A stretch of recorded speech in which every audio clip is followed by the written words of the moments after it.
জয় জগন্নাথ। সকলকে জানাই শুভ রথযাত্রা। আমাদের বাড়িটাকে ছোট্টর ওপরে সুন্দর করে আমরা সাজিয়েছিলাম, যেহেতু আমাদের বাড়ি মাসির বাড়ি হয়েছিল।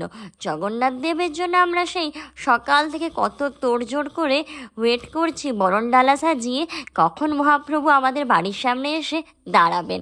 আর ফাইনালি ওই সময়টা চলেও আসে। ঠিক রাত 9টার দিকে পুরো গ্রামের লোকজন মিলে ব্যান্ড পার্টি ডিজে বাজিয়ে জগন্নাথ দেবকে নিয়ে আসে। সে এক বিশাল আড়ম্বর। সবাই মিলে এই জগন্নাথ দেবকে বরণ করে নেওয়ার ব্যাপারটা বেশ অন্যরকম ছিল। মা তো সেই সকাল থেকে অধীর আগ্রহে বসে আছে কখন জগন্নাথ মহাপ্রভু আমাদের বাড়ি আসবেন। আর আসার সাথে সাথেই জেঠিমা কাকিমা সবাই মিলে সুন্দর করে সব নিয়ম কানুন মেনে জগন্নাথ দেবকে আমাদের বাড়ি নিয়ে আসে।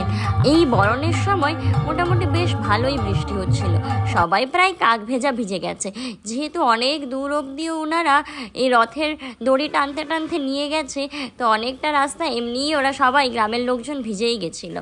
তবে আমরা যেহেতু ঠাকুর আসবেন বলে আর যাওয়া হয়নি, তো অতটা ভিজিনি, এই সময়টা কিছুটাই ভিজেছিলাম। এরপরে মোটামুটি বরণের পালা হয়ে গেছে। এরপরে মেন যে পর্ব সেটা আসে, সেটা হচ্ছে জগন্নাথ দেবকে মায়ের কোলে দেওয়া হয়। আমার মা কোলে করে আমাদের যেখানে ঠাকুরের বসার ব্যবস্থা হয়েছে ওখানে নিয়ে যায়।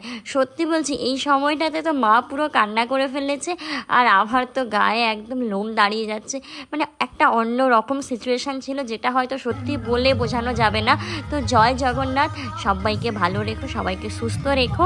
আর এরপরে নেক্সট ব্লগগুলোই শেয়ার করব আর কী কী ঘটলো। তো এখনকার মতো চলো টাটা, দেখা হচ্ছে নেক্সট ব্লগে।